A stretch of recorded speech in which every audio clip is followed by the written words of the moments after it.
Bonsoir à tous. Vous m'entendez bien? C'est parfait. Si vous êtes ici ce soir, c'est forcément que vous êtes quand même tous un peu des entrepreneurs dans l'âme. Pourtant, j'aimerais que ce soir, les personnes comme moi ou comme vous, qui ont une ou plusieurs boîtes, ou les entrepreneurs en devenir, ne soient pas des entrepreneurs. Ce soir, j'aimerais vraiment qu'on soit entre donneurs. Une petite subtilité qui fait toute la différence, vous le comprendrez.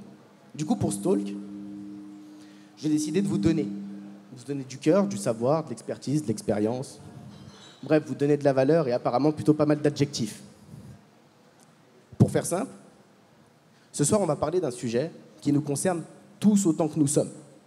Moi, toi juste devant, toi derrière, ou peut-être un petit peu Marlet tout au fond qui doit avoir du mal à me voir parce que je suis plutôt petit. Ce sujet, c'est quelque chose qui polarise, quelque chose que certains d'entre vous ici affectionnent particulièrement, que d'autres fuient totalement. Pourtant, c'est un sujet qui nous concerne tous au quotidien.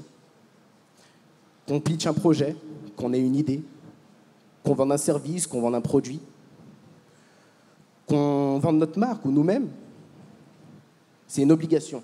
Ce sujet, ce thème, c'est la vente. Mais on va en parler sous un angle à peu près particulier. Le fait que vendre, c'est bien, mais se faire acheter, c'est beaucoup mieux. Je me présente, je m'appelle Massy, j'ai cofondé avec ma femme et associé Stratco, et pour la petite histoire, ça doit faire plus de 10 ans maintenant, on dirait pas, hein, je suis un peu vieux, mais en gros, ça doit faire plus de 10 ans qu'on est dans la vente, l'account management, le key account management, le management de proximité et la direction commerciale, dans des boîtes que certains d'entre vous ici doivent connaître, comme Publicis, Kudak et plein d'autres. Et en fait, après avoir accompagné plus de 3000 entrepreneurs, généré plus de 25 millions de CA pour ces boîtes-là, on s'est dit qu'il était quand même temps qu'on aille le faire pour le plus grand nombre. On a donc décidé d'aider, tout simplement, les entreprises B2B à accélérer leur croissance. Mais pas que. Le tout en optimisant leur rentabilité et leur profitabilité. Donc vous l'aurez compris, on fait du growth. Pas n'importe quel type de growth. Un growth qu'on est les seuls à proposer. Un growth qui se veut dans le développement commercial. Ça signifie quoi? Qu'on fait de la structuration commerciale, de la stratégie commerciale, qu'on va plutôt aller aussi développer les performances, développer des équipes, développer les ventes. Et tout ça, on va le faire au travers de 6 gènes du succès, qui sont les 6 gènes indispensables pour tous les types de clients qu'on accompagne, à savoir les agences de communication, les startups B2B, les agences de services, que ce soit une boîte de nettoyage ou même une boîte de BTP ou une ESN, également les organismes de formation, bref, toute entreprise pour laquelle, en gros, le marketing ne suffit pas à vendre et donc va nécessiter une étape humaine pour transformer. Ces 6 gènes, c'est lesquels? Souvent, beaucoup de personnes me le demandent et ont envie de le savoir. 1, l'acquisition. Faire fructifier vos pipes clients et convertir au max, parce qu'il faut faire du cash quand même. 2, l'account management. La capacité de faire fructifier votre pipe client, cette fois-ci. Il faut savoir qu'à terme, pour ce type d'agence, pour ce type de société, ça va représenter jusqu'à 80% de vos revenus. Donc vous ne pouvez pas le galvauder, même si la majorité des entrepreneurs, quand ils sont en first time ou en début de croissance, le font. Et donc vous devez créer une relation 5 étoiles, c'est la base, et minimiser les fuites vers les concurrents. 3e chose, le revenu Ops. Qu'est-ce que c'est que ce mot encore?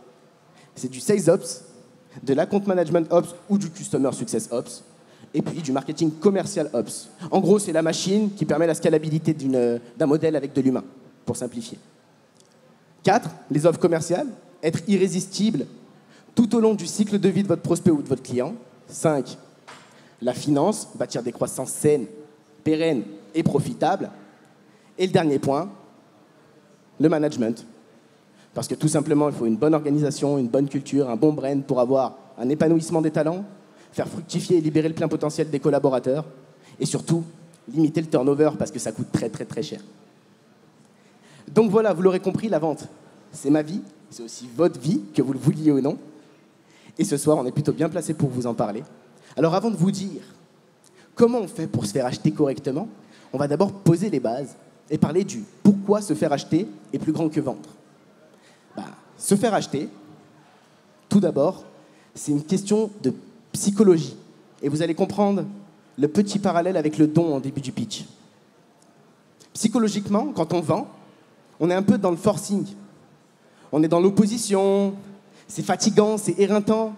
Et à la fin de la journée, on est un peu sur les rotules. En gros, vous êtes un petit peu ce vendeur de la place du Pont, ou Barbès, pour ceux qui n'auraient pas la référence. Et ça, c'est pas ouf du tout, parce que personne kiffe l'expérience. Ni le vendeur, ni l'interlocuteur. Et pourtant, les gens continuent de le faire. C'est bizarre, mais c'est comme ça. Quand on se fait acheter, la dynamique, elle est autre. Quand on se fait acheter, ce qui se passe, c'est qu'on va être dans le partage. On va être dans l'échange. On va être dans la distribution de valeur. Et ça change toute la dynamique, en réalité. C'est ce qui fait passer un vendeur en un consultant et un prospect ou un interlocuteur, parce que vous pouvez vous vendre pour le recrutement, vous pouvez vous vendre votre image, un peu comme moi, là, lors de Stalk, par exemple. Quoi qu'il arrive, c'est ce qui vous fait passer en tant que consulté. Ce petit détail qui change tout, c'est quoi? C'est le fait que la crédibilité qu'on va associer à votre approche est totalement différente. Vous passez d'un vendeur de tapis à la sauvette à un vrai expert à qui on va venir demander de l'aide. Et vous devez le faire. Parce que ça va tout changer dans votre business. Vos pricing, votre capacité à convertir plus et bien d'autres choses. Donc maintenant que vous savez et que normalement je vous ai convaincu que de se faire acheter est plus grand que vendre, je vais surtout vous expliquer comment en 3 points on peut faire pour se faire acheter de la meilleure des manières. Le point 1, vous devez à tout prix oublier vos a priori et vos préjugés. On en a tous ici présents, même moi, surtout moi. Et donc, comment on fait pour les oublier? On ne pense pas à la place de l'audience, de l'interlocuteur ou de l'auditoire. Ce n'est pas notre rôle. Ce qui peut sembler être peut-être inaccessible pour nous, en vrai pour Bill Gates, c'est une miette de pain par exemple. Et ça veut dire quoi? Si on prend l'exemple du prix, on a 2 variables. La première, la douleur qui est ressentie par la personne en face de vous. Et quand vous pensez à sa place, vous la falsifiez. Et en plus, vous la voyez toujours à la baisse. Deuxième variable, et ça vous le maîtrisez, c'est votre capacité à aller valoriser un maximum. La solution qui va être face à cette douleur. Et là, à la limite, vous avez le droit d'en faire des tonnes. Ça signifie quoi? Prenons l'exemple, par exemple, dernièrement, de ce qu'on a pu vivre post-guerre ukrainienne. Inflation, explosion, en fait, si vous préférez, des prix, par exemple, de l'huile. Malgré que les prix aient augmenté, vous pensez que les ventes ont baissé?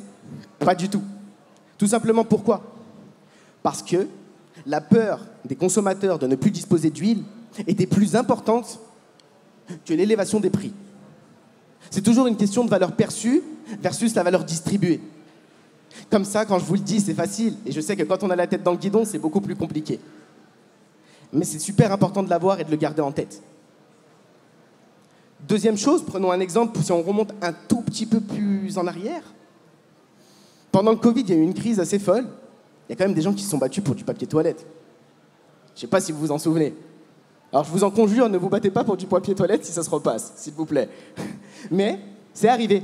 Et c'est bien la preuve qu'en fait, vos a priori et vos préjugés, vous devez les foutre à la poubelle. Ils ne doivent pas exister. C'est aussi simple que ça. Donc première chose, pour oublier vos a priori et vos préjugés, ne pas penser à la place de votre interlocuteur. La seconde chose qui peut arriver là-dedans, c'est d'éliminer vos propres barrières mentales. Et même quand on pense qu'on n'en a pas, on en a. C'est juste qu'on ne les a pas encore conscientisées.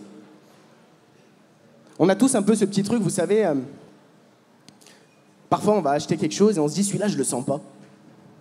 Ce mec-là, non. Cette fille-là, non. Il y a un truc qui va pas, ça cloche. Parce que je le sens pas, c'est votre cerveau qui interprète, tout simplement, tout ce que vous n'avez pas encore conscientisé. C'est du paraverbal et c'est du non-verbal. C'est le rythme, le ton, la voix, la posture. Plein de sujets qui font qu'au final, vous vous dites « Ah, non, pas avec lui ». Et en réalité, comment on fait pour passer du « je le sens pas » à « je le sens bien » ? Il n'y a qu'une seule chose à faire. C'est que vous devez d'abord être convaincu avant de vouloir être convaincant. La majorité des pitchers ont ce problème, ils parlent de eux. On s'en fout. Il faut parler à vous. Un peu comme je suis en train de le faire d'ailleurs. Vous devez faire ça comme ça. C'est difficile à faire comme exercice quand c'est pour soi, mais quand on le maîtrise, ça change tout. Donc, n'oubliez pas d'oublier vos a priori et vos préjugés, c'est le point 1. Le point 2, clairement, vous devez apprendre à oser. Et ça, c'est pas aussi facile. Apprendre à oser, pourquoi? Parce que ça part de là. Qui ne tente rien, n'a rien. C'est tout con hein, quand on le dit comme ça. Mais il y en a beaucoup qui n'osent pas le faire tous les jours. Tous les jours, vous vous foutez des barrières et tous les jours, vous n'essayez pas. Tous les jours, vous repoussez à demain. Arrêtez de repousser à demain. Faites les choses, soyez des doers. Parce qu'en réalité, il n'y a que comme ça qu'on apprend et qu'on apprend à devenir meilleur. Par contre, répétez pas les conneries 2 fois, sinon vous êtes juste con. C'est super important à préciser. Une erreur, c'est bien 1 fois, on itère. 2 fois, c'est une bêtise. Donc, vous devez apprendre à oser. Prenons l'exemple de la séduction. On a celui qui n'ose pas, il ne risque pas d'avoir beaucoup de numéros. Hein. Ça, c'est une certitude. Même 0, pointé, cache pistache, on n'a même pas besoin de faire l'expérience. Deuxième chose, on va avoir ce profil un peu vendeur que je vous disais tout à l'heure. Et lui, qu'est-ce qu'il va faire? Il va y aller comme un gros bourrin un peu à l'américaine, caricatural. Il va demander 1 milliard de numéros dans la salle. Il va finir par en obtenir. D'accord? C'est normal. La qualité, on verra. Ce sera un petit peu au bonheur la chance, mais il en aura eu.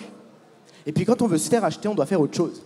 On doit créer un moment en maîtrisant l'environnement autour de nous. Et on le vit tous les jours au quotidien. Là, c'est un environnement. Et je dois maîtriser ce moment, si vous voulez vraiment m'acheter, entre guillemets. Et comment on fait pour y arriver? C'est tout con. C'est que le bon moment n'existe pas. Le bon moment, c'est celui qu'on se crée, point final. Donc, le point numéro 2, c'est que vous devez à tout prix apprendre à oser.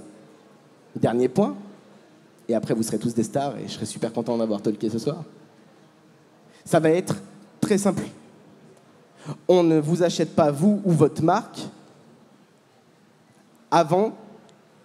On va le refaire. On va acheter plutôt, du coup, vous ou votre marque, avant votre produit ou vos services. Quoi que vous en dites, arrêtez de vous concentrer sur ce que vous vendez. Concentrez-vous d'abord sur vous, sur vos valeurs. Ça semble bullshit de ouf, je le sais. Je suis le premier à avoir pensé ça. Mais c'est pas vrai. Parce qu'en réalité, aujourd'hui, il y a 1 milliard de marques présentes sur le marché. Donc quand on vous achète, qu'est-ce qu'on s'en fout de ce que vous vendez? On achète surtout, en fait, ce sur quoi on se ressent, la symbolique, plein de sujets. Donc vous devez nécessairement avoir ça en tête. Là, je vais froisser un peu tous les matheux ce soir, mais en gros, si on devait faire une équation, on va dire que pour avoir de la confiance au max de votre interlocuteur, vous devez avoir un relationnel au max ou une expérience client au max pour les start-upers, associé à une honnêteté au maximum. Vous devez être honnête soit dans le relationnel, soit dans votre promesse quand vous avez un produit. Pourquoi? Parce qu'en gros, vous ne devez pas élargir votre moule pour conquérir vos clients. Vous devez faire en sorte que vos clients rentrent dans votre moule. C'est 2 choses totalement différentes psychologiquement. Et donc, vous allez, à force d'itération, y parvenir. Il n'y a qu'une seule chose pour réussir à le faire, c'est la répétition. Vous répétez, vous répétez, vous répétez. Et vous allez transformer votre peur en une habitude. Et enfin, vous allez devenir quelqu'un qui arrive à se faire acheter. Ça, c'est la base. Donc, si on récapitule les 3 points, on a 1, oublier les préjugés et les a priori. 2, apprendre à oser. Et 3, ne jamais oublier qu'on vous achète, vous, votre marque, avant vos produits et vos services. Si ce soir, j'ai bien fait mon talk, et que pourtant, j'ai parlé 95% du temps pour vous et 5% du temps de Stratco, c'est bien là la preuve que de se faire acheter, c'est plus grand que vendre.